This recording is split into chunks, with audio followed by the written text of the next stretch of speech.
We're with Coach Mike McConathy, the Demon basketball coach whose team has won 6 of its last 7 games and is fighting for a first-round bye in the Southland Conference Tournament. Has some road games coming up, but first let's talk about what happened Monday night in Prather Coliseum. The Demons putting away Central Arkansas, sweeping the season series, and Zeke Woodley's spectacular game, 36 points, 12 out of 16 shooting. Coach, I know we can't talk enough about what a special player Zeke Woodley is, but by all standards, that was an amazing performance.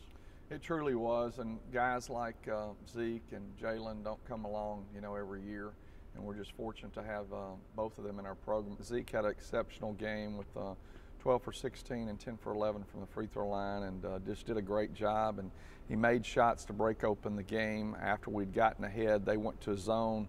We had 6 empty possessions where we didn't score, got good shots, didn't make them, and then Zeke kind of went on a 10-0 run himself there and propelled us back out ahead, and he does a great job. He just really can shoot the basketball and has an uncanny knack around the bucket to be able to get shots in that you don't even think can be created. He's able to get the ball in the goal, and he has such great touch. Now, he's a great shooter. You were a very, very good shooter. Who's the better shooter? I'd say Zeke's a better shooter. I was more of a scorer from a lot of different angles, which he is too, but he truly is just a pure shooter. He has unbelievable feel and touch on the ball and can score a lot of different ways, mostly right-handed. The difference in my game and his, I played right and left around the bucket, but I mean, he still has a left, but mine was a little bit further out, but he's just really a great shooter. And he's a sophomore, so he's got time to develop some of those skills and perhaps make himself marketable past college basketball. Yeah, he really does. He's one of those guys that has the capacity to continue to get better, because there's areas in his game that need to be refined. That doesn't mean he's not very good at them, but they need to be refined, and just hopeful and really believe that he will work very hard to develop those aspects in his game that can continue to improve him and continue to improve our team over the next 2 years. While it's fun to talk about his spectacular play, he would rather talk about the Demons as a team, and you've got a 2-game road trip coming up this weekend, Saturday afternoon, evening at UNO, then Monday night in Nicholls, in Thibodaux and at Nicholls. Talk about the UNO challenge, a special one for this Demon basketball team. Well, anytime you go play in-state school, it is a challenge. This one's a little bit special because Mark Schlesinger spent 11 years here, and Mark's doing a really good job there. He took Corpus Christi to the wire the other night after Corpus Christi had upset Stephen F. Austin, but he does a tremendous job, and he'll have his players ready. A lot of his players, Louisiana guys, that quite possibly know some of our players and are aware of who they are, and it'll be a situation to where each other is trying to one-up the other, trying to get the victory, and so it should be a great game, and they're just doing a good job. They get to play in the conference tournament, so they're playing for seeding just like we're playing for seeding. Then Monday night you go to Thibodaux, Stouffer Gym, always a challenging place to line up and play against a tough Nicholls State team. J.P. Piper does a magnificent job, and that place is a very difficult place to play. Sometimes I think it's just because we talk about it being difficult.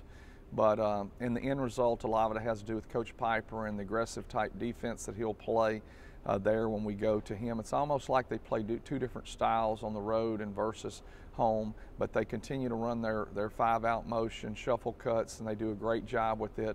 And he is just a very, very good coach, and because he's a very good coach, it puts us in a situation where we've got to be hitting on all cylinders to be put in a position to where we can be successful in Thibodaux. Your team has won 6 of its last 7 and played well in the one loss to Stephen F. Austin. What's been the hallmark of this team during that stretch? I think one of the things that we fail to think about this team is we're really pretty young.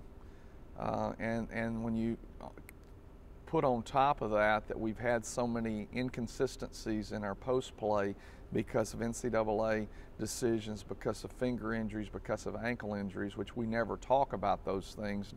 But it's just a young team that's played undersized, but I see them starting to grow and continue to get in confidence. Matt Killian Trayvon Joseph, Tajon Welcome, all those guys are stepping up to the plate, Sabree Thompson. And if they continue to improve and get better, we are a hard matchup because we do have, even though we're small, we have a lot of speed. We can really get the ball up and down the floor. We've got to continue to work to do a better job in transition defense, which up until the last 2 games we had done a better job, and we'll have to improve on that. But I just think we're young, and I think we're beginning to come together. And I always talk about this, that you're just not trying to play till February. You're trying to play to the end of March. And because of that, you gradually progress and try to improve slowly rather than expect a great team in November. And we were not a very good team in November. I can look back at the box scores and see some very, very humbling losses. But we fought through it, we've gotten better, and we've got to continue to improve and get better each and every day as we try to take steps toward the conference tournament and a tournament championship. Your team for the 3rd straight year now is number 2 in the country in scoring, clearly with 3 straight rankings that high and a lot of different players during that time. It has more to do with the approach necessarily than some of the individuals, but you've had some outstanding individuals as well. What are the keys to that ranking?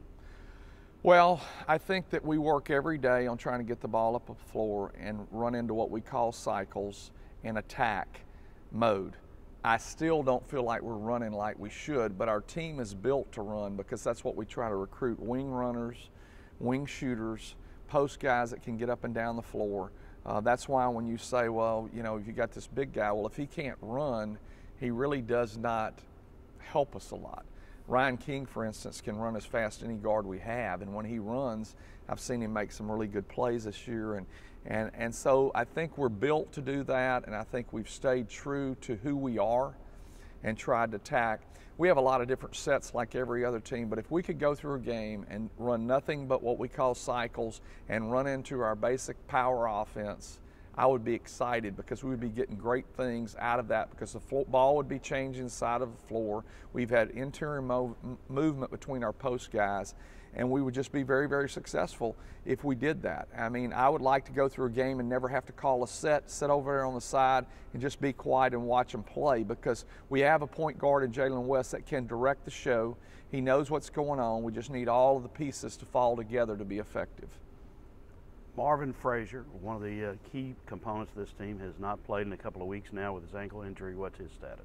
Looking to get him back pretty quick. We hopeful within the next 7 days. We're hopeful that he'll be back 7 to 10 days. Will give us a shot in the arm. Marvin has a great deal of knowledge about the game. He's a student of the game. He understands. He's a senior. He can pass the ball. He can block shots. He just gives us a presence. If you go back to the game that he got hurt in, against Southeastern in Hammond, he was very, very impactful in that game with some block shots and some big buckets over the top of their big guy Upton, and did a really nice job. All right, your team heads to New Orleans on Saturday. You'll make that a day trip and then stay down in South Louisiana for Monday night's game. Talk about your travel philosophy. I think travel is that, you get to sleep in your own bed at night. You get up, you get on the bus. We're not driving in paddle wagons or yellow hounds, as we used to call them when I was driving a school bus. And we go in a nice coach, and we have the ability to get there and play basketball. If you don't make a big deal out of it, it's not a big deal. I mean, I think that there's too much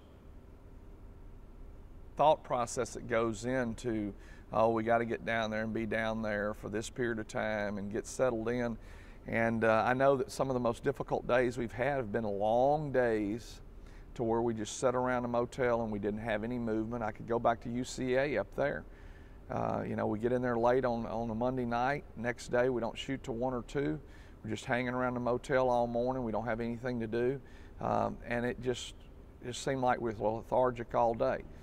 I just think that it's beneficial to us. Then we'll go on to Thibodaux that night, or actually to Houma that night, spend the night, be down there to play in Thibodaux on Monday.